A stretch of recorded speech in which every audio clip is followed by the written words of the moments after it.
பேரன்பிற்கும் பெரும் மதிப்பிற்கும் உரிய ஈசன் ஜோதிட அறக்கட்டளையினுடைய நிறுவனத் தலைவர் உயர் திரு பண்டிட் பாலசுப்ரமணிய ஐயா அவர்களுக்கும், அவரோடு இந்த ஸ்ரீ ஈசன் ஜோதிட அறக்கட்டளையினுடைய நிர்வாக பொறுப்பாளர்கள் அனைவருக்கும் 28வது மாத கருத்தரங்கம் நடைபெற்று கொண்டிருக்கின்றது. எனக்கு வாய்ப்பு வழங்கிய அத்துணை நல் உள்ளங்களுக்கும் என் நெஞ்சார்ந்த நன்றிகள். அது மட்டுமில்லாமல் காலை முதல் மதியம் வரை ஜோதிட குருமார்களும் ஜோதிட ஆசான்களும் நல்ல விதமான இந்த நல்வாய்ப்பை பயன்படுத்திய அத்துணை ஜோதிட உறவுகளுக்கும், அது மட்டுமில்லாமல் இந்த கருத்தரங்கை அதனுடைய கருத்துக்களை செவி சாய்த்து அதை உள்வாங்கிக் கொண்டிருக்கின்ற அத்துணை ஜோதிட பெருமார்களுக்கும் என் நெஞ்சார்ந்த நன்றிகள். எனக்கு இன்று பேசக்கூடிய தலைப்பு, அதாவது வருமானத்தை எப்படி பெருக்குவது. வருமானத்தை எப்படி பெருக்குவது. இப்போ அனைவருக்கும் அது யாராக இருந்தாலும் சரி, ஏழையாக இருந்தாலும் சரி அல்லது பணக்காரராக இருந்தாலும் சரி, ஏழை 1000 ரூபாய் எதிர்பார்த்தால் பணக்காரர் கோடி ரூபாய் எதிர்பார்ப்பார்கள். ஸோ அனைவருக்கும் அந்த தேவைகள் இருக்கின்றது. இப்போ இன்றைக்கி கூட்டம் போட்டால் கூட இதில் வருமானத்தை நாம் ஐயாவினுடைய கையை கடிக்காமல் பார்த்துக்கணும். இது வாடகை இருக்குது, உணவு, அறுசுவையான உணவெல்லாம் அற்புதமாக பரிமாறினாங்க. அதுபோல் ஒவ்வொன்றுக்கும் வரவுகள் இருந்தால் தான் செலவுகள் சிறப்பாக செய்ய முடியும். ஸோ வரவு என்பது உங்கள் அனைவருக்கும் தெரியும். 2ஆம் பாவம் என்று சொல்லக்கூடிய அந்த பணவரவு பாவங்கள், பணவரவு ஸ்தானங்கள் என்று சொல்லக்கூடியது 2, 5, 8, 11. இந்த 2, 5, 8, 11 இந்த பாவங்கள் பலமாக இருந்தாலும் சரி, அல்லது இந்த 2, 5, 8, 11 அந்த அதிபதிகள் பலமாக இருந்தாலும் நிச்சயமாக அவர்கள் இயற்கையாகவே ஒரு நல்ல நிலையில், பொருளாதாரத்தில் ஒரு நல்ல நிலையில் இருக்கக்கூடிய ஒரு நபராக இருப்பாங்க. நான் நிறைய ஜாதகம் பார்க்கும்போது அவங்க 2ஆம் இடம் எப்படி இருக்கின்றது, 5ஆம் இடம் எப்படி இருக்கின்றது, 8ஆம் இடம் எப்படி இருக்கின்றது, 11 எப்படி இருக்கின்றது என்பதை ஒரு மேலோட்டமாக பார்த்தால் அவர்களுக்கு தகுந்தாற்போல் நாம் பலன் சொல்கிறதுக்கு ஈஸியாக இருக்கும். இப்போ இந்த பணபர ஸ்தானங்கள் நல்ல நிலையில் இருந்தால் நல்ல அந்தஸ்தில் இருப்பாங்க என்று நாம் சொல்லலாம். அல்லது ஒரு கார், நல்ல லக்ஸூரியான கார் வாங்குவாங்க, அல்லது லக்ஸூரியான லைஃப் இருக்கும் அப்படின்ட்டு நாம் சொல்லலாம். அதே இந்த 4 ஸ்தானங்கள் பலகீனமாக இருந்தால், நீ கார் வாங்குவ, நீ ஃப்ளைட் வாங்குவ, நீ ஃப்ளைட்டில் பயணம் பண்ணுவீங்கன்னு சொன்னால் அவன் மனசுக்குள்ளேயே நம்மளை சிரிப்பான். எனக்கு பணமே இல்லையே, நீ எப்படி இதெல்லாம் கார் வாங்குவீங்க, ஃப்ளைட்டில் போவீங்க அப்படின்னு சொல்லி. அப்போ நம்மளை நம்ம முகத்தை மட்டும் பார்த்துக்கிட்டு நம்ம சொல்லக்கூடிய கருத்துக்கள் உள்வாங்கி கொள்ள மாட்டார்கள். ஸோ அவனுடைய ஸ்டேட்டஸ் வச்சு தான் நாம் பலன் சொல்லணும். இது ஒரு பேசிக், சரிங்களா? அது மாதிரி இந்த 2, 5, 8, 11 இந்த ஸ்தானங்கள் ஏற்கனவே சொன்னார் போல் பலமாக இருக்கப்பட வேண்டும். அது மட்டும் இல்லாமல் அடிப்படையாக அந்த பணக்காரக கிரகங்கள் என்று சொல்லக்கூடியது குருவும் சுக்கிரனும் நல்ல நிலையில் இருக்கப்பட வேண்டும். 2ஆம் அதிபதி நன்றாக இருக்க வேண்டும். அது மட்டும் இல்லாமல் சந்திரன் பலமாக இருக்க வேண்டும். சந்திரன், இப்போ நாமெல்லாம் எல்லாரும் நம்ம ஜோதிடத்தில் நிறைய ஆசிரியர்கள் சொல்லியிருக்காங்க, இந்த பண கிரகங்கள் என்று சொல்லக்கூடியது குருவும் சுக்கிரனும் தான் சொல்லியிருக்காங்க. ஆனால் சந்திரனும் வந்து பண கிரகம். ஏன்னா தினமும் வந்து பணம் வர்றதுக்கு காரணம் வந்து சந்திரன் தான். சந்திரன் வந்து நல்ல நிலையில் இருந்தாங்கன்னா, அதாவது 2ஆம் இடத்தில் இருந்தாங்கன்னா அல்லது 11ல் இருந்தால் நிச்சயமாக தினமும் வந்து அவங்க பணத்தை பார்ப்பாங்க. 2ல் வந்து சந்திரன் இருந்தாலும் 2ஆம் அதிபதியோடு சந்திரன் இருந்தாலும் நிச்சயமாக தினமும் பணத்தை பார்க்காமல் இருக்க மாட்டார்கள், அல்லது பணத்தை பார்க்காமல் அவர்கள் தூங்க மாட்டார்கள். அவங்களுக்கு வந்து தூக்கமே வந்து சரியாக வராது. அதுபோல் ஒவ்வொரு கிரகங்களும் ஒவ்வொரு பாவங்களும் பணம் சார்ந்த விஷயங்கள் வந்து நமக்கு வந்து இண்டிகேட் பண்ணிகிட்டே இருக்கும். அப்போ பணத்தை வந்து பெருக்கிறதுக்கு எப்படின்ட்டு ஒரு தலைப்பு. பெருக்குதல் அப்படின்னா பாவகத்தில் வந்து அண்ணா வணக்கங்கண்ணா, முருகேசன் அண்ணாவுக்கு வணக்கம். பெருக்குதல் என்றால் என்ன பாவகம் அக்கா? என்ன பாவகம்? பெருக்குதல், கூட்டல், வகுத்தல், பெருக்கல், அது மாதிரி ஈவு மீதி எல்லாம் வரும் இல்லைங்களா, நம்ம கணக்கில் போடுறோம் இல்லைங்களா? அது மாதிரி வந்து அந்த கூட்டல் என்ன பாவம், பெருக்குதல் என்ன பாவம், கழித்தல் என்ன பாவம், அப்படி அந்த பாவக ரீதியாகவும் இருக்கின்றது, கிரக ரீதியாகவும் இருக்கின்றது. அப்படி பார்க்கும்போது கூட்டல் என்பது 2ஆம் பாவம். கூட்டல்னா 2ஆம் பாவம். அப்போ பெருக்குதல் என்ன பாவம்? 11ஆம் பாவம் பெருக்குதல். நம்ம சொல்கிறோம் ஆசை, எண்ணங்கள், விருப்பங்கள் அப்படிலாம் சொல்கிறோம் இல்லைங்களா? அது கணக்கில் பார்க்கும்போது மேத்தமேட்டிக்ஸில் அது 11ஆம் பாவம் தான் பெருக்கிற பாவம். சரிங்களா? அப்போ கழிக்கிறது என்ன பாவம்? 12னா விரயம், 12 விரயம். ஸோ 12ஆம் பாவம் வந்து கழித்தல் அப்படின்ட்டு நாம் சொல்லக்கூடிய அமைப்பு வந்து இருக்கும். அதே போல் வகுத்தல் என்பது 7ஆம் பாவம். சரிசமமாக 2ஆம் பாவம் வந்து கூட்டல், 7ஆம் பாவம் வந்து ஈக்குவல் வகுத்தல், 11 வந்து பெருக்குதல், 12 வந்து கழித்தல். 11 பெருக்கல், பெருக்குதல். லாபம் இல்லைங்களா? பெருக்குனா தானே லாபம் வரும். அது மாதிரி அதே போல் கிரகத்தில் வந்து இந்த பெருக்குதல் தெரியும் இல்லைங்களா நமக்கெல்லாம்? யார் பெருக்கிறவருங்க?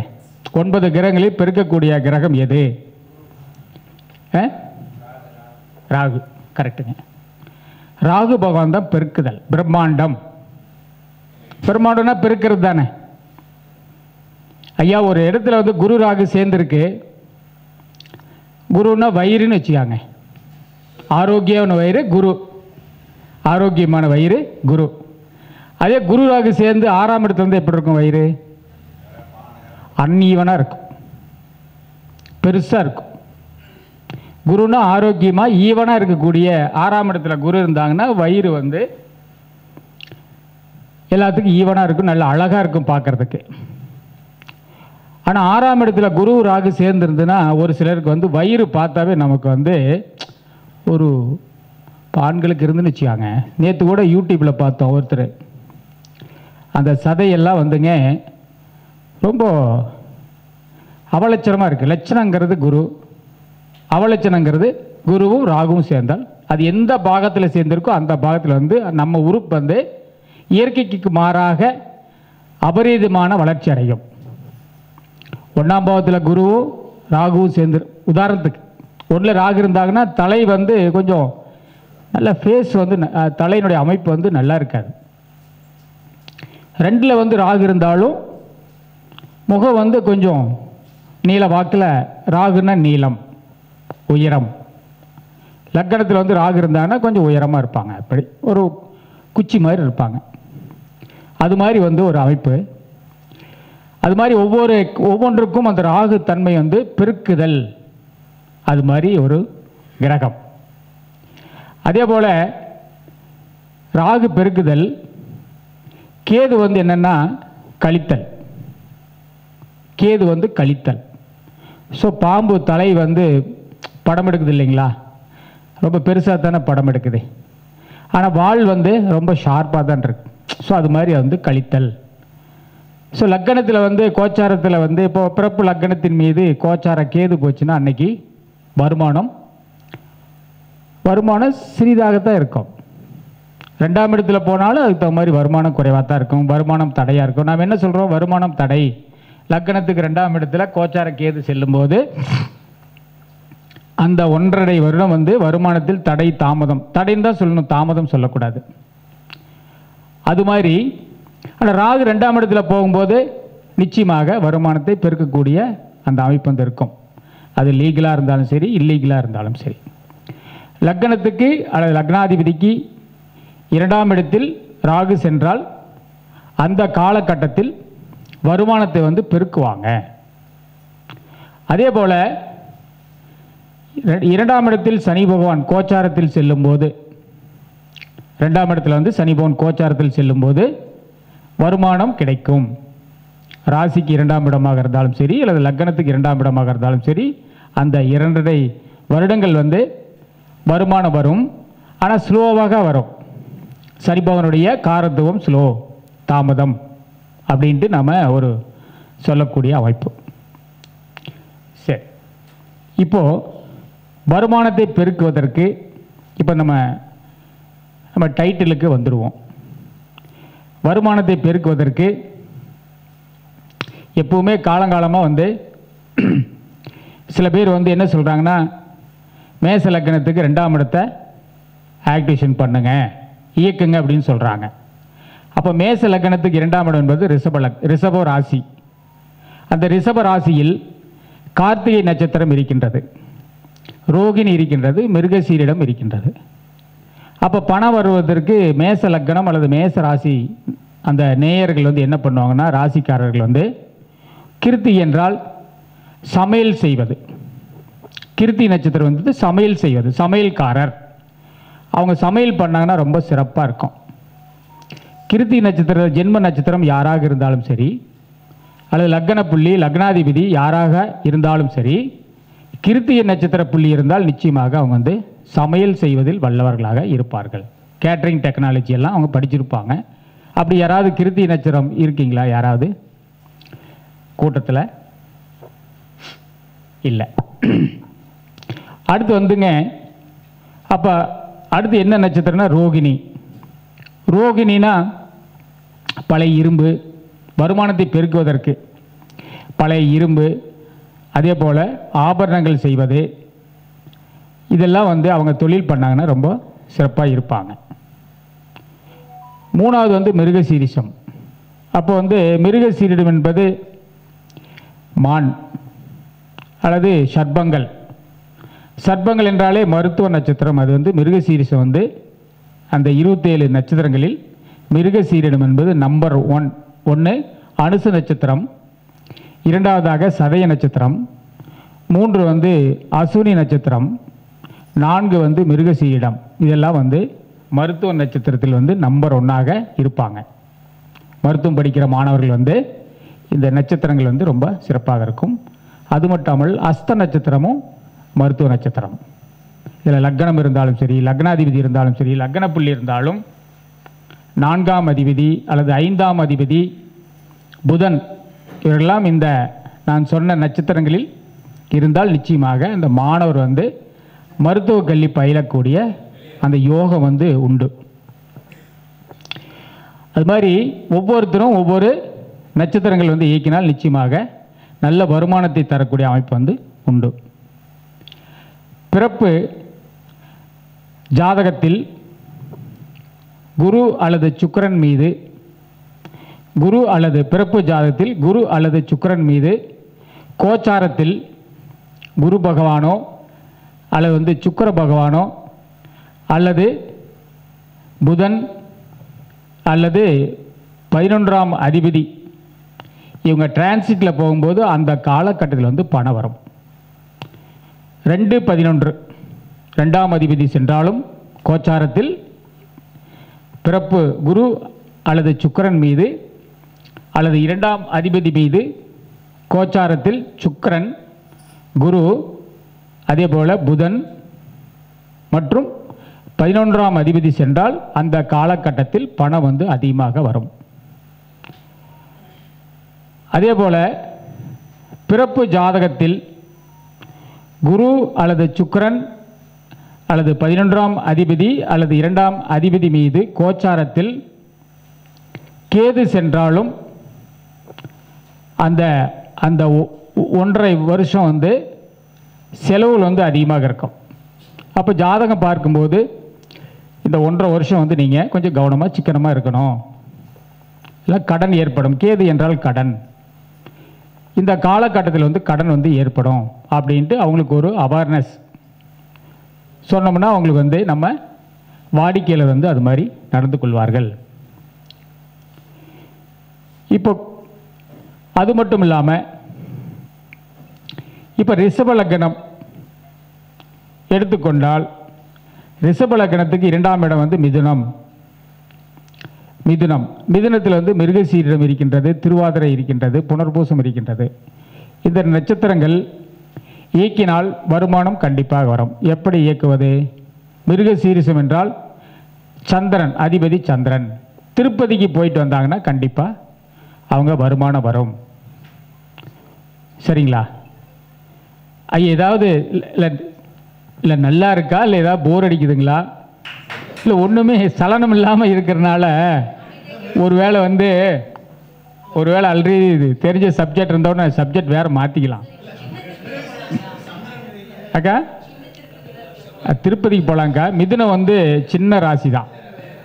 மிதுனம் வந்து சிறியது. 3ஆம் இடம் என்பது சிறியது, 11 பெரியது. தாராளமாக போகலாங்க, தாராளமாக போகலாம், போயிட்டு வரலாங்களே. சின்ன திருப்பதி போயிட்டு வரலாம். புதன் இருந்தாவே வந்து மிருகசீரத்தில் புதன் இருந்தாவே போயிட்டு வரலாங்க.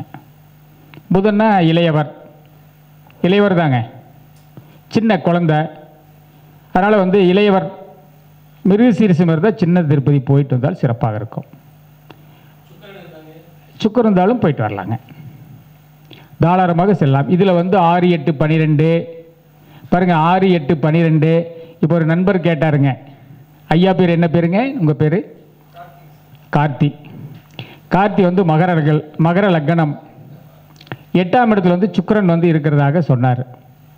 ஸோ 8ஆம் இடத்துல வந்து அவர் கரணநாதன் வந்து அவர் தைதுளை கரணம்.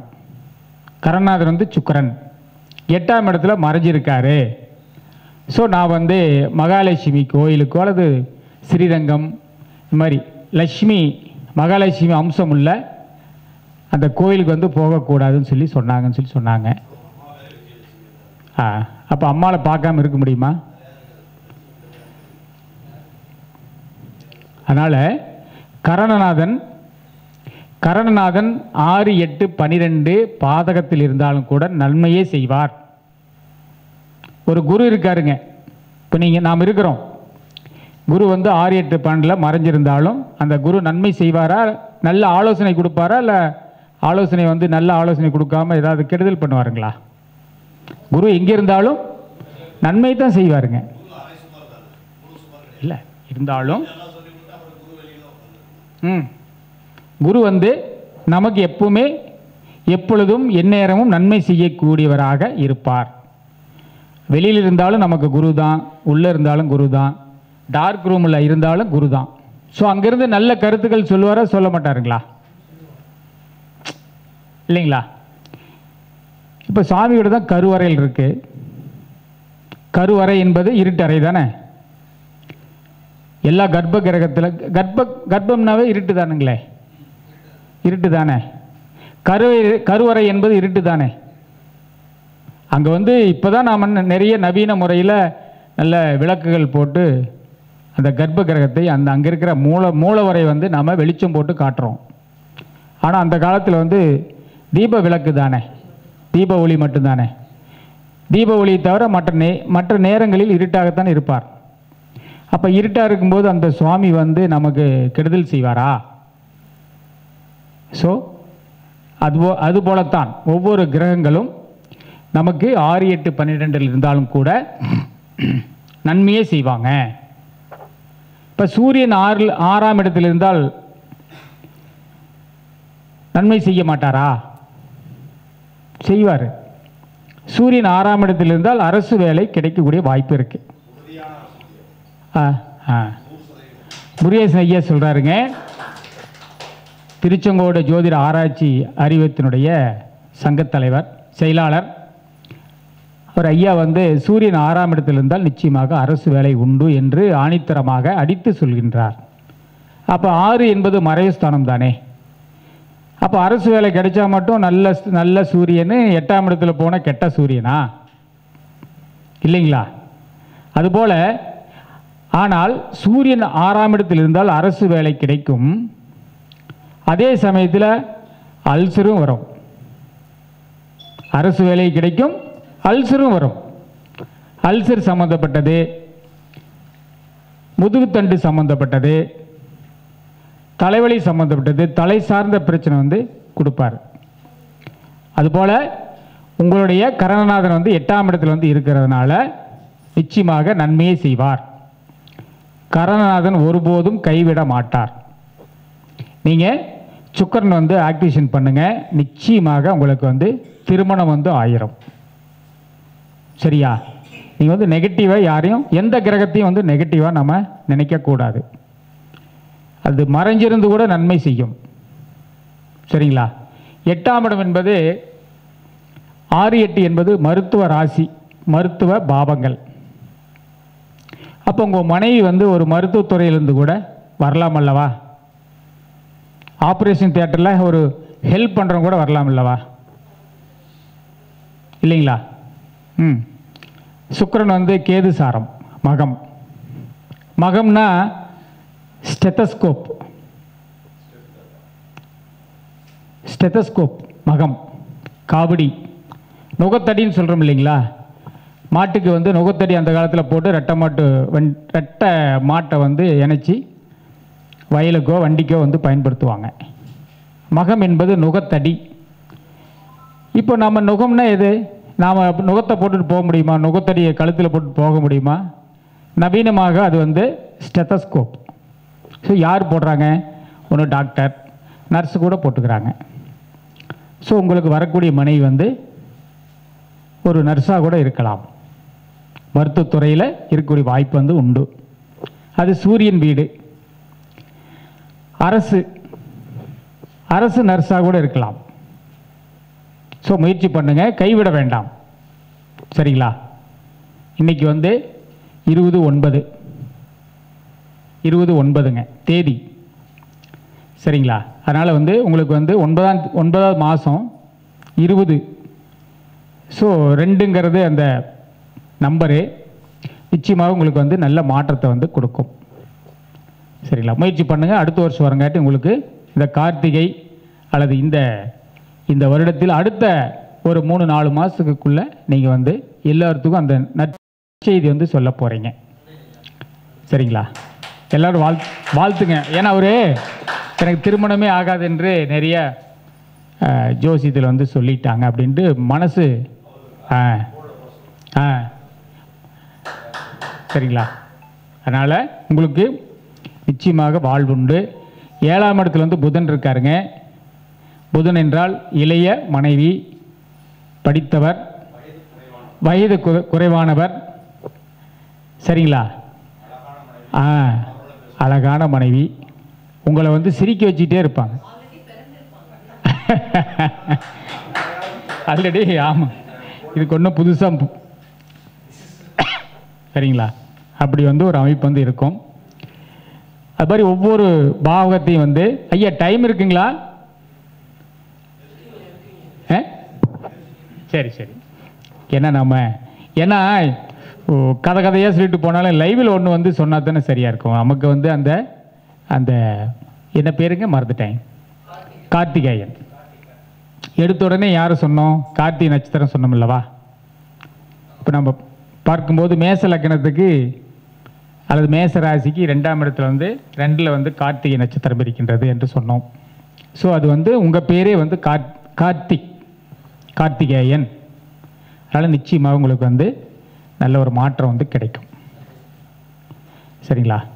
அதுபோல் ஒவ்வொரு பாவகத்தையும் நம்ம இப்போ மிதுனம் கடுத்தாப்புல வந்து கடகம். ஸோ அதை வந்து இயக்குவது எப்படி என்றால் கடகம் என்பது பூச நட்சத்திரம், புனர்பூசம் வருது. அடுத்து வந்தாங்க பூசம், அதற்கு அடுத்தாற்போ ஆயில்யம். ஸோ இவங்க வந்து பூச நட்சத்திரம், புனர்பூசம் 4ஆம் பாதம். புனர்பூசத்தில் வந்து என்ன பண்ணாங்கன்னா இவங்க ஏதோ வங்கி சம்மந்தப்பட்டது அல்லது பணம் வந்து இல்லை அப்படின்னா இந்த வங்கியில் கொஞ்சம் நேரம் போய் ஒரு 10 நிமிஷம் உட்காந்துட்டு வந்தால் கூட பணம் வருவதற்கு ஒரு வழிவகைகள் உண்டு. திங்கட்கிழமை அது வந்து கடகராசி அல்லவா, திங்கட்கிழமை சென்றால் திங்கட்கிழமை வங்கியில் சென்று சிறிது நேரம் சும்மா கொஞ்ச நேரம் இருந்துட்டு வந்தால் கூட அன்றைக்கு வந்து பணம் வரும். அடுத்தது பூசம். பூசம் என்றால் ஆசிரியர். பூசத்தில் ஒரு கிரகம் இருந்தாங்கன்னா நிச்சயமாக அவங்க ஃபேமிலியில் வாக்கால் தொழில் பண்ணுற யாரோ ஒருத்தர் இருப்பாங்க. அப்போ ஆசிரியர், ஜோதிடர், வக்கீல் இது சம்பந்தப்பட்டவங்கக்கிட்ட கொஞ்சம் பேசினாங்கன்னா நிச்சயமாக பணம் வரும். அடுத்து வந்து ஆயில்யம். ஐயா பூசம் நீங்களா? யாராவது உங்கள் ஃபேமிலியில் யாராவது ஆசிரியர், ஜோதிடர்? ஐயா ஆசிரியர் தானே? ரைட், நீங்களே ஆசிரியர். பாத்தியார், சிறப்பு. ஆமாம்,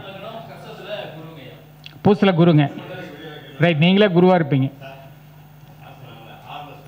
கண்டிப்பாக வந்து அது சார்ந்து பாதகங்கிறது என்னென்னா நல்ல நிலையில் இருந்தாங்கன்னா நீங்கள் ஸ்கூலில் பாடம் எடுப்பீங்க. பாதகம் என்றால் அதுக்கு ஆப்போசிட்டாக செயல்படுவீங்க.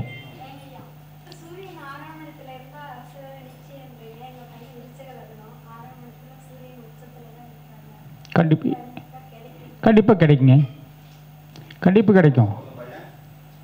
சாதகம் போடுங்க. கண்டிப்பாக கிடைக்கும். 2, 6, 10.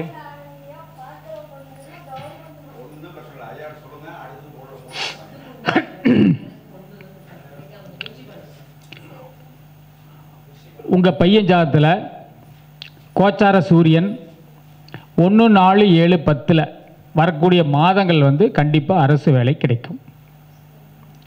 சரிங்களா? லக்னப்படி அல்லது சூரியன் என்ற இடத்திற்கு 1, 4, 7, 10.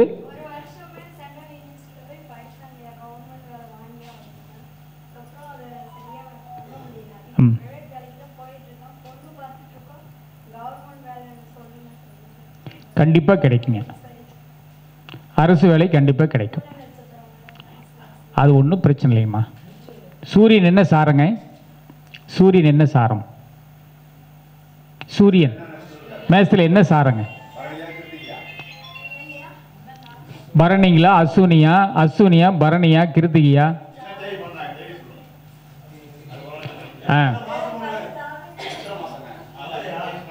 கண்டிப்பா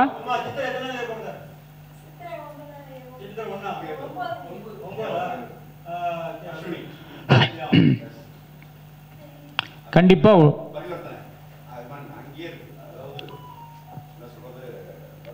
வர்க்கோத்தமம்.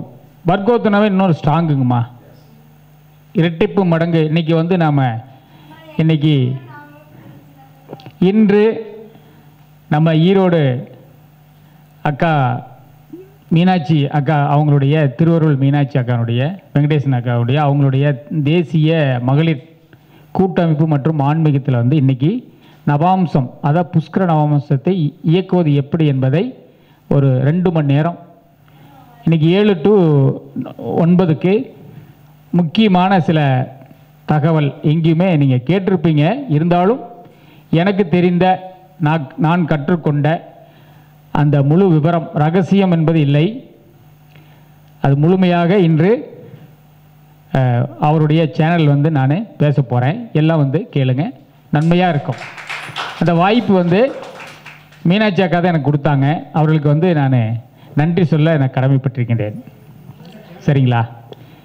அதுபோல் இப்போ ஆயில்யம், இப்போ பூசம் அடுத்து ஆயில்யம். அப்போ ஆயில்யம் என்றால் மசாலா பொருள். ஆயில்யம் என்பது MBA படித்தவங்க, BBA படித்தவங்க அல்லது ஏதாவது குமாஸ்தா இருக்கிறவங்க, இவங்களெல்லாம் தொடர்பு கொண்டால் நிச்சயமாக வருமானம் வரும். ஆயில்யம்னா மசாலா பொருட்கள், சக்தி மசாலா, இந்த மசாலா பொருள் இருக்குது பார்த்தீங்களா, நுண்ணிய துகள்கள் எல்லாமே வந்து ஆயில்யம். ஆயில்யம் என்பது MBA. இப்போ 4ஆம் அதிபதி அல்லது லக்னம், லக்னாதிபதி, லக்ன புள்ளி ஆயில்யத்தில் இருந்தால் நிச்சயமாக MBA படிப்பார்கள்.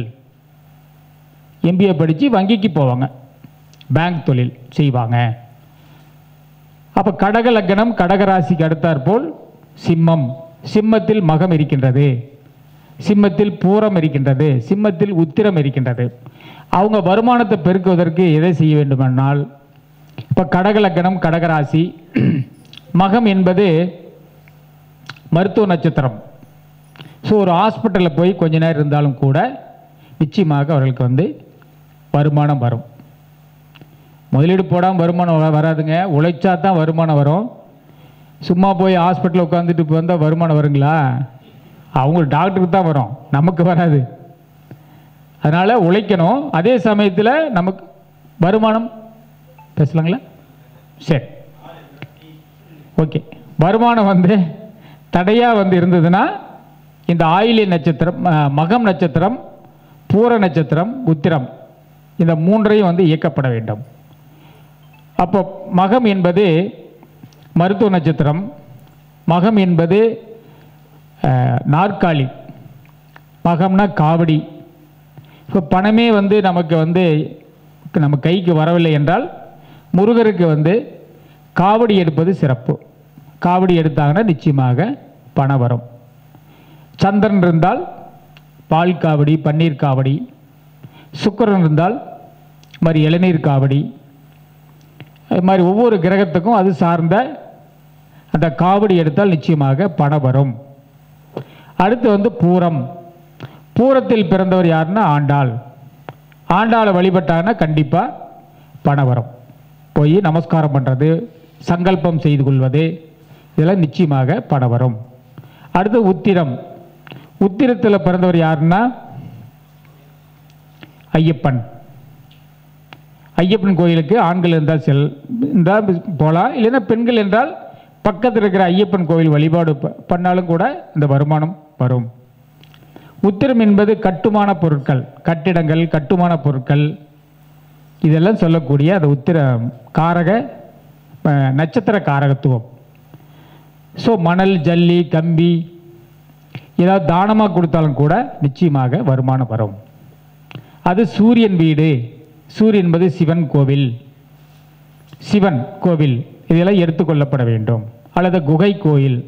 சிம்மம் என்பது குகை, குகை சார்ந்த கோயிலுக்கு இதெல்லாம் சில தான தர்மங்கள் செய்தால் நிச்சயமாக வருமானம் வரும்.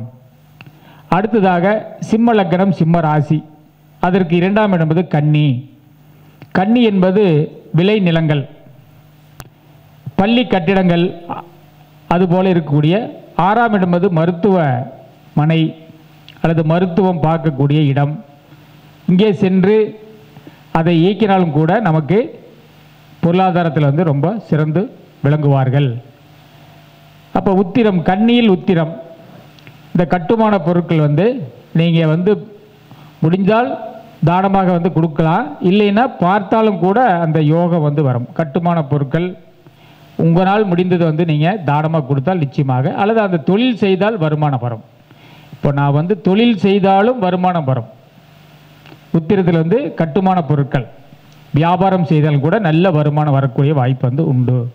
அடுத்து வந்து அஸ்தம். அஸ்தம் என்பது கைகள். மற்றவர்களை ஆசீர்வாதம் செய்தால் பணம் வரும், அல்லது கைகளால் என்னென்ன தொழில் செய்ய முடியுமோ அதையெல்லாம் செய்தால் பணம் வரும். அப்போ அஸ்தம்னா கையில் வந்து டைப் ரைட்டிங், ஸ்டெனோகிராஃபர், அல்லது வந்து இப்போ கம்ப்யூட்டரில் வந்து சிஸ்டத்தில் ஒர்க் பண்ணுறவங்க, புரோட்டா மாஸ்டர் கூட. இப்போ புரோட்டா வந்து கையில் பேசி தானே பண்ணுறாங்க. எந்த அளவுக்கு ரொம்ப மிஷினில் கொடுக்குறாங்க, இருந்தாலும் வந்து கையில் பிசைஞ்சு புரோட்டா போடுறது ரொம்ப சிறப்பாக இருக்கும்.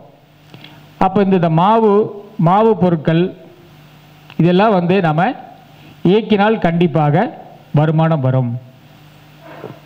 ஆசீர்வாதம் செய்தாலும் கூட வருமானம் வரும். அடுத்ததாக சித்திரை. சித்திரைனா புலி.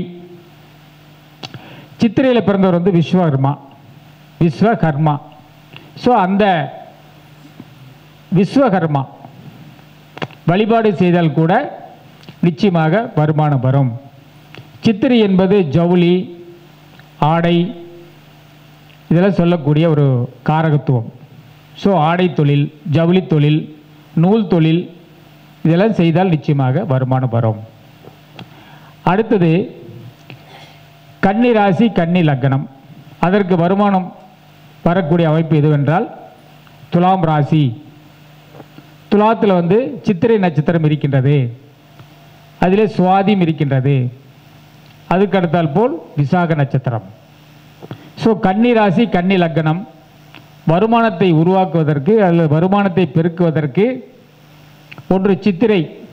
இந்த புலி இருக்குது பார்த்தீங்களா, சித்திரை என்றால் புலி. புலிப்படம் பார்த்தாலும் கூட அன்றைக்கு வந்து அவங்களுக்கு வந்து நல்ல ஒரு வாய்ப்பு வந்து அமையும். சித்திரை. அது மட்டும் இல்லாமல் சுவாதி. அடுத்ததாக சுவாதி. சுவாதியில் பிறந்தவர் தான் நரசிம்மர். ஸோ நரசிம்மர் வழிபாடு, ஏதாவது கடன் பிரச்சனை எதுவாக இருந்தாலும் நரசிம்மர் வழிபாடு செய்தால் கடன் பிரச்சனை தீரும். அது மட்டும் இல்லாமல் 2ஆம் இடத்தை இயக்கினால் கண்டிப்பாக வருமானம் வரும். கன்னி ராசி, கன்னி லக்னம். இந்த நரசிம்மர் வழிபாடு இது வந்து மருத மரம், மரத்தில் வந்து மருத மரம், மருத மரம் அருகில் கொஞ்ச நேரம் இருந்தாலும் கூட நிச்சயமாக வருமானம் வரும்.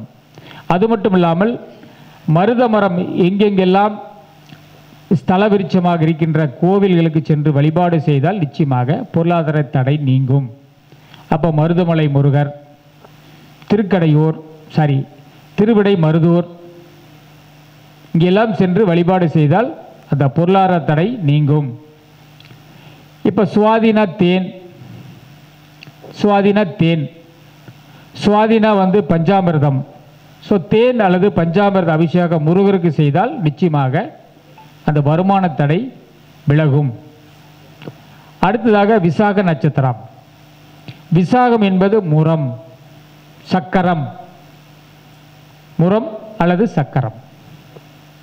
அப்போ முரத்தை பார்த்தாலும் கூட முறைச்சி பார்க்கறது இல்லைங்க, முரம். முறைச்சி பார்த்துட்டே இருந்தால் பணம் வராது. சரிங்களா? முரத்தை பயன்படுத்த வேண்டும்.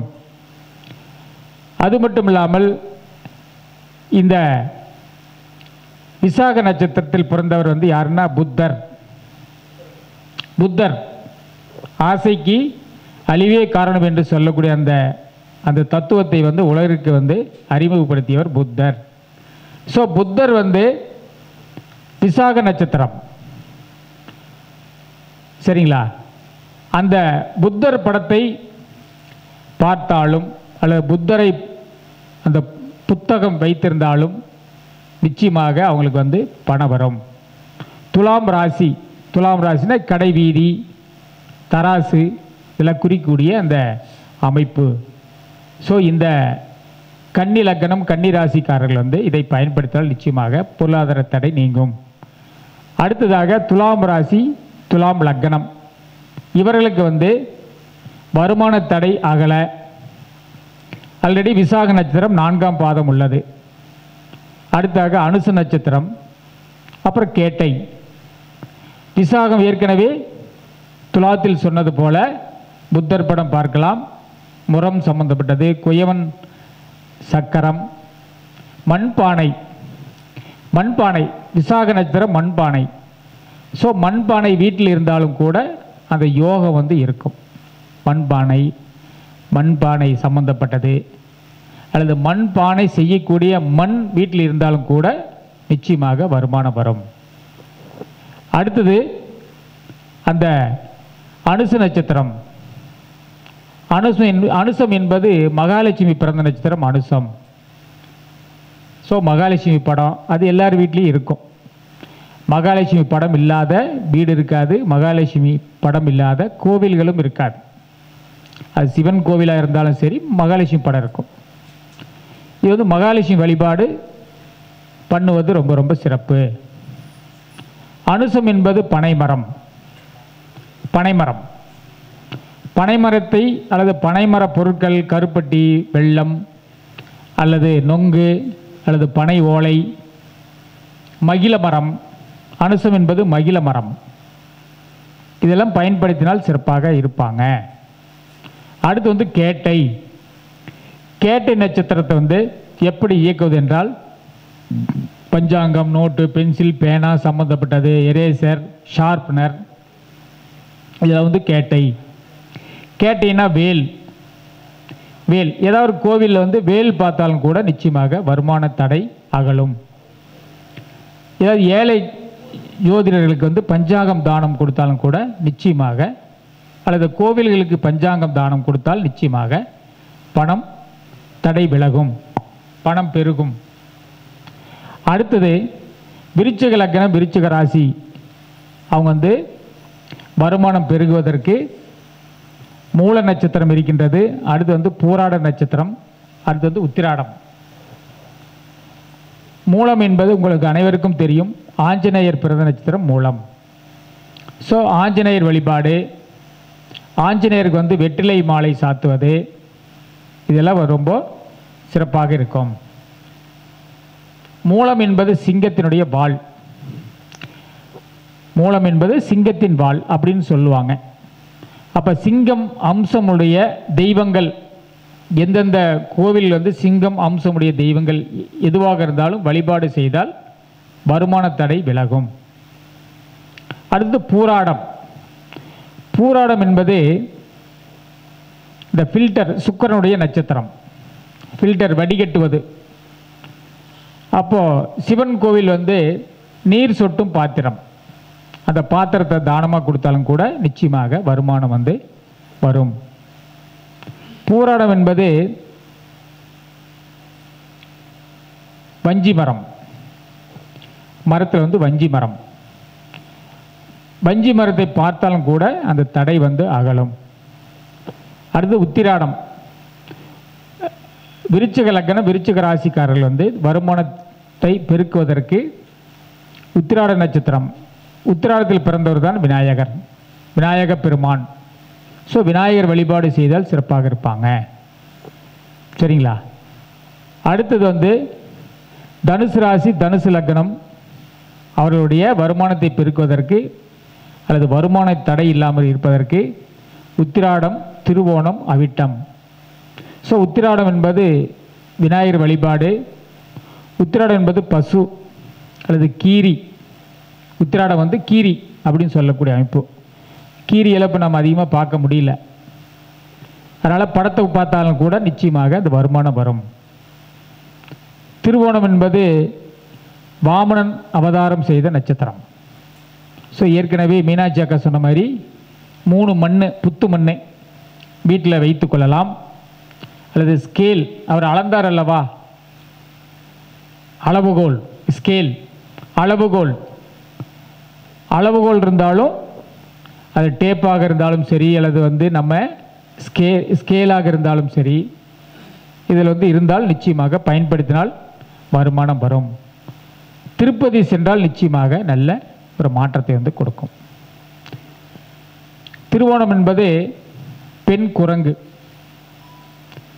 குரங்குகளுக்கு வந்து மலை மேல் உள்ள குரங்குகளுக்கு வந்து நாம் தானமாக பழங்கள் வழங்கினாலும் கூட நிச்சயமாக வருமானம் வரும். அடுத்ததாக என்னென்ன, மகர ராசி, அவிட்டம். அவிட்டம் என்பது முரசு, இசை, இசை வாத்தியங்கள்.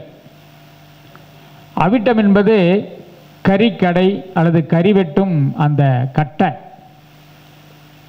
கறி வெட்டுற கட்டை இருக்குது பார்த்தீங்களா, அதெல்லாம் வந்து அவிட்டம். நம்ம மருத்துவத்தில் சொன்னோம்னா உடல் கூராய்வு. அவிட்டம் என்பது உடல் கூராய்வு. இந்த போஸ்ட்மார்ட்டம் பண்ணுறவங்கெல்லாம் வந்து அவிட்டத்தில் தான் இருப்பாங்க. டாக்டர்ஸ் எல்லாம் வந்து போஸ்ட்மார்ட்டம் பண்ணுறவங்க பார்த்தீங்களா, அவங்க மேக்ஸிமம் வந்து அவிட்டம் தொடர்பு இல்லாமல் இருக்க மாட்டாங்க. உடல் கூராய்வு. அப்போ ஒன்று போஸ்ட்மார்ட்டம் பண்ணுற இடத்த கூட பார்த்தாலும் நிச்சயமாக ஒரு வருமானம் வரும். பார்த்துட்டு வந்துட்டால் ஒரு யோகம் வரும். அடுத்து வந்து அவிட்டம் என்பது முரசு. முரசு, இசைக்கருவி, மத்தளம் அப்படின்லாம் சொல்லக்கூடிய அமைப்பு. இதெல்லாம் வந்து நம்ம ஏதாவது ஒரு தானம் அல்லது ஏதாவது அதை இயக்கினால் கண்டிப்பாக வருமானம் வரும். அது வன்னி மரம். அவிட்டம் என்பது வன்னி. வன்னி மர கோயில்கள் எங்கிருந்தாலும் வழிபாடு செய்தால் நிச்சயமாக வருமான தடை அகலும். அடுத்ததாக மகர ராசி மகர லக்னம் அவர்களுக்கு வருமானத்தை பெருக்குவதற்கு அவிட்ட நட்சத்திரம், சதயம், பூரட்டாதி. சரிங்களா? அப்போ அவிட்டம் என்பது ஏற்கனவே சொன்னார் போல் இந்த வன்னி மரத்தை அதாவது வன்னி மர கடவுள்கள், அதாவது என்னென்ன விநாயகர் இருந்தாலும் சரி, வன்னிமர விநாயகர் ஈக்கினால் கண்டிப்பாக வருமானம் வரும். அடுத்தாக சதயம். சதயம் என்பது கடம்பு மரம், கடம்ப மரம். அது சதயம் என்பது சதம் 100. எப்பவுமே இவர்கள் அட்லீஸ்ட் ஒரு 100 ரூபாய் பாக்கெட்டில் வைத்து கொண்டாலே சிறப்பு. எப்பவுமே ஒரு கரன்சி நோட்டு ஒரு 100 ரூபாய் நோட்டு சதயம், அதாவது மகர ராசி மகர லக்னக்காரர்கள் அட்லீஸ்ட் ஒரு 100 ரூபாய் பாக்கெட்டிலோ அல்லது கல்லாவிலோ வைத்து கொண்டால் நிச்சயமாக பெருகும். அடுத்து அவிட்டம் என்பது சதயம் என்பது திராட்சை கொத்து. வீட்டில் கூட திராட்சை கொத்து வைத்துக் கொள்ளலாம். அதே போல் குலை குலையாக காய்க்கின்ற காய்கள் சதயம், கொலை கொலையாக காய்க்கிறது. தேங்காய் கொலை கொலையாக இருக்கும். ஸோ தேங்காய் அல்லது இளநீர் குடிப்பது ரொம்ப சிறப்பு. நிலக்கடலை, வேர்க்கடலை இருக்குது பார்த்தீங்களா, அதெல்லாம் கொத்து கொத்தாக தான் இருக்கும். ஸோ வேர்க்கடலை இதெல்லாம் அவங்க பார்த்தாங்கன்னா அல்லது இயக்கினால் நிச்சயமாக வருமானம் வரும். அடுத்ததாக கும்பராசி கும்பலக்கணம். இன்னும் பூரட்டாதி இருக்கே, பூரட்டாதியில் தான் கர்ணன் பிறந்த நட்சத்திரம் பூரட்டாதி, குபேரன் பிறந்த நட்சத்திரம் பூரட்டாதி, கும்பகர்ணன் பிறந்த நட்சத்திரம் பூரட்டாதி. ஸோ 3 பேருமே அந்த பூரட்டாதி நட்சத்திரத்தில் பிறந்தவர்கள். அப்போ கர்ணன் என்ன செய்தார்? கவச குண்டலத்தை கழட்டி கொடுத்தார் இல்லைங்களா? அப்போ நாம் அப்படி எதை கழட்டி கொடுக்கறது? ஆடை தானம். ஆடை நாம் தானம் செய்தால் நிச்சயமாக வருமானம் வரும். யாருங்க? மகர ராசி மகர லக்னக்காரர்கள் ஆடை தானம் செய்தால் நிச்சயமாக வருமானம் வரும். அடுத்ததாக பூரட்டாதியில் பிறந்தவர் யாரு? குபேரன். ஸோ குபேரன் வழிபாடு செய்தால் நிச்சயமாக வருமானம் வரும். அப்போ கும்பகர்ணன் யாரு? தூங்குன வருமானம் வருமா அப்படின்ட்டு நம்ம தூங்கிட்ட வருமானம் எப்படி வரும்? இல்லைங்களா? ஆனால் இரவில் நன்றாக தூங்கினால் பகலில் வருமானம் வரும்.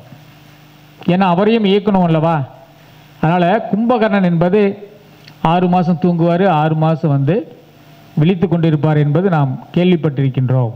ஸோ நமக்கு இரவிலே தூங்கி பகலிலே விழித்து கொள்ள வேண்டும். அதுதான் அவருடைய அம்சம். பகலில் உழைத்து விட்டு இரவில் தூங்க வேண்டும். அதுதான் கும்பகர்ணன் நமக்கு கற்றுக் கொடுத்த அந்த பாடம். அதனால் இரவில் நன்றாக தூங்கி விழித்து பகலில் நன்கு உழைக்க வேண்டும். பூரட்டாதி. பூரட்டாதினா வங்கி சம்பந்தப்பட்ட அந்த இடங்களில் போய் சென்று வந்தால் நிச்சயமாக வருமானம் வரும்.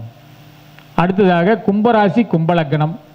வருமானம் வருவதற்கு அந்த பூரட்டாதி நட்சத்திரம் 4ஆம் பாதம், அடுத்து உத்திரட்டாதி நட்சத்திரம், அடுத்து ரேவதி. ஸோ பூரட்டாதியில் என்னென்ன நாம் சொன்னோமோ அதையெல்லாம் அப்ளை பண்ணிக்காங்க. அடுத்து உத்திரட்டாதி. உத்திரட்டாதி என்பது காமதேனு. ஸோ காமதேனு வழிபாடு அல்லது பசுவுக்கு உணவு தானம் இதெல்லாம் கொடுத்தா நிச்சயமாக வருமானம் வரும். உத்திரட்டாதி என்பது பாலாஜி, வெங்கடேசன், வெங்கடாஜலபதி, ரகுபதி, பசுபதி, பதிபதி என்று சொல்லக்கூடிய அந்த பெயர் உள்ளவர்கள் உத்திரட்டாதி நட்சத்திரத்தில் பிறந்தவர்கள். ஸோ அதனால் ரகுபதியாக இருக்கலாம் அல்லது வெங்கடாஜலபதியாக இருக்கலாம் அல்லது பசுபதியாக இருக்கலாம். அவர்களை நம்பினால் நிச்சயமாக வருமானம் வரும். சரிங்களா? அடுத்து உத்திரட்டாதி என்பது வேப்ப மரம். மரத்தில் வேப்ப மரம். வேப்ப மரத்தை தினமும் பார்த்தாலும் கூட வருமானம் வரும். பார்த்து கொண்டே இருந்தால் வருமானம் வராது. ஒரு முறை பார்த்துட்டு வேலைக்கு போனால் வருமானம் வரும். சோத்து 3 வேளையும் சாப்பிட்டு வேப்ப மரத்தையும் உத்து பார்த்துட்டு இருந்தால் சீசனுக்கு தான் அந்த வேப்பங்காய் உழுவும். மற்றபடி இலை எல்லாம் ஒன்றுக்குன்னு எதுவும் நமக்கு எந்த வித பயனும் பயன்படாது. சரிங்களா? அதுபோல் அடுத்து ரேவதி. ரேவதியில் வந்து யார் பிறந்தார்னா சனி பகவான் பிறந்தார். ரேவதி நட்சத்திரத்தில் சனி பகவான் பிறந்தார். அப்போ சனியினுடைய காரகம் என்னென்ன? ஏழைகளுக்கு உதவுவது, அதே போல் ஸ்கேவெஞ்சர்ஸ் துப்புரவு பணியாளர்களுக்கு உதவுவது, யாசகம் செய்பவர்களுக்கு உதவுவது, இதெல்லாம் வந்து அவங்க ஹெல்ப் பண்ணோம்னா கண்டிப்பாக ஒரு நல்ல ஒரு வருமானம் பண்ணக்கூடிய ஈட்டக்கூடிய ஒரு காலங்கள் வந்து அமையும். அதே போல் ரேவதி என்பது 108வது பாதம். 108 பாதங்களில் 108வது பாதம். அப்போ 108 திவ்ய தேசங்கள் வழிபாடு செய்வது அல்லது சடாரி, பெருமாள் கோவிலில் சடாரி வைத்துக் கொள்வது சிறப்பு. பாத பூஜை செய்வது சிறப்பு. சரிங்களா? அதே போல் இந்த ரேவதி என்பது படகு, மீனவர்கள், யாரோ ஒரு மீனவர்களுக்கு வந்து உதவி செய்தாலும் கூட நிச்சயமாக நமக்கு வருமானம் வரும். அடுத்து வந்து மீன ராசி, மீன லக்னம், இவர்கள் வந்து எதை இயக்குவது என்பது, அப்போது அசுனி நட்சத்திரம் 4 பாதங்கள், பரணி வந்து 4 பாதங்கள், கிருத்திகை வந்து 1 பாதம். ஸோ மீன ராசி மீன லக்னக்காரர்கள் வருமானத்தை வந்து பெருக்குவதற்கு அசுனி என்பது மருத்துவ நட்சத்திரம், அசுனி என்பது கேது. அப்போ விநாயகர், ஆஞ்சநேயர், மலைமேல் உள்ள, ஏன்னா மேசராசி மலைமேல் உச்சி முதலிடம் அல்லவா, உச்சி பிள்ளையார், அந்த உச்சி பிள்ளையார் வந்து வழிபாடு செய்தால் நிச்சயமாக வருமானம் வரும். கேது என்பது முடி, கேது என்பது முடி, கேது என்பது அந்த அசுனி என்பது மருத்துவ நட்சத்திரம், அசுனி என்பது இரட்டையர்கள், ட்வின்ஸு, அசுனி என்பது தெரு விளக்குகள், ஸ்ட்ரீட் லைட், இதெல்லாம் வந்து அசுனி நட்சத்திரம். அசுனியில் வந்து இயக்கினால் கண்டிப்பாக வருமானம் வரும். இதையெல்லாம் வந்து அவங்க இயக்கி கொண்டால் வருமானம் வரும். அடுத்தது பரணி நட்சத்திரம். பரணி என்பது ஏற்கனவே உங்களுக்கு எல்லாம் தெரிந்த விஷயம்தான். துரியோதனன் பிறந்த நட்சத்திரம் பரணி. அப்போ துரியோதனை இயக்கினால் எப்படி இருக்கும்? துரியோதனன் வந்து ரொம்ப நல்லவருங்க. மண்ணுக்கு மட்டும்தான் ஆசைப்பட்டார் ஒழிய பெண்ணுக்கு ஆசைப்படவில்லை துரியோதனன், இல்லைங்களா? ஐயா, பாண்டவர்கள் வந்து 5 பேர் வந்து அர்ஜுனன் என்ன பண்ணாருங்க? அர்ஜுனன் என்ன செய்தார்? மகாபாரதத்தில் அர்ஜுனன் என்ன செய்தாருங்க ஐயா? பெண்களுக்கு ஆசைப்பட்டாரா இல்லைங்களா? அந்த புராணங்கள் அந்த படிச்சிருக்கீங்களா இல்லைங்களா? அந்த இதெல்லாம் நம்ம, ஆனால் துரியோதனன் வந்து அப்படி இல்லை, மண்ணுக்கு மட்டுமே ஆசைப்பட்டார். அதுபோல பரணி நட்சத்திரம் வந்து பெண்கள் மேல் தவறான அந்த எண்ணங்கள் வந்து இருக்கக்கூடாது எப்பவுமே, பரணின் மட்டும்.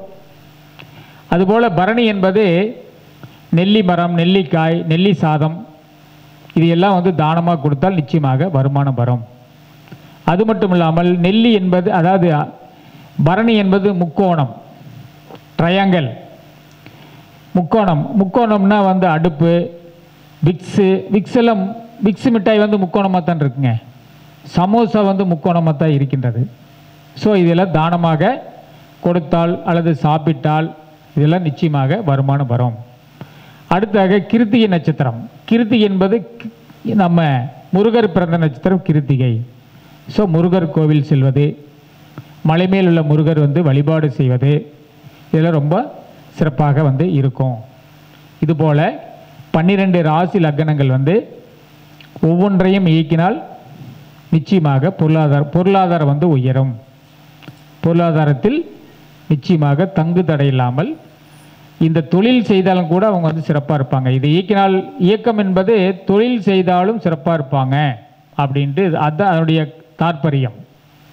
ஏன் இத்தனை 27 நட்சத்திரங்கள் நாம் சில முக்கிய காரகத்துவம் சொல்ல காரணமே வந்து இந்த தொழில் செய்தால் நிச்சயமாக வருமானம் வரும் அப்படின்ட்டு சொல்லலாம்.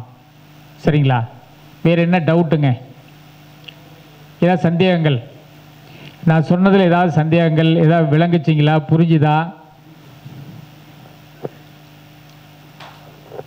ஐயா? ஏதாவது உங்களுக்கு ஏதாவது தெளிவாக இருந்ததுங்களா? மேடத்துக்கு தூக்கமே வந்துருச்சு. மேடத்துக்கு வந்து அப்படி ஆறாரோ ஆரியரோ பாடின மாதிரி ஆகிப்போச்சு. மேடம் புரிஞ்சுதுங்களா?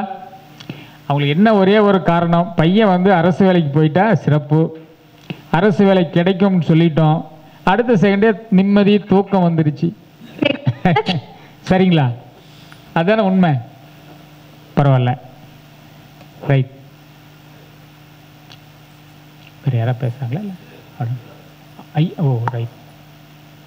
சரி, எனக்கு இவ்வளோ நேரம் பேச வாய்ப்பளித்த ஸ்ரீ ஈசன் ஜோதிட அறக்கட்டளையினுடைய நிறுவன தலைவர் திரு பண்டிட் பாலசுப்ரமணிய ஐயா அவர்களுக்கும், அவரோடு இணைந்து சேவை செய்து கொண்டிருக்கிற அத்துணை நிர்வாக பொறுப்பாளர் அனைவருக்கும் என் நெஞ்சார்ந்த நன்றிகள். இன்று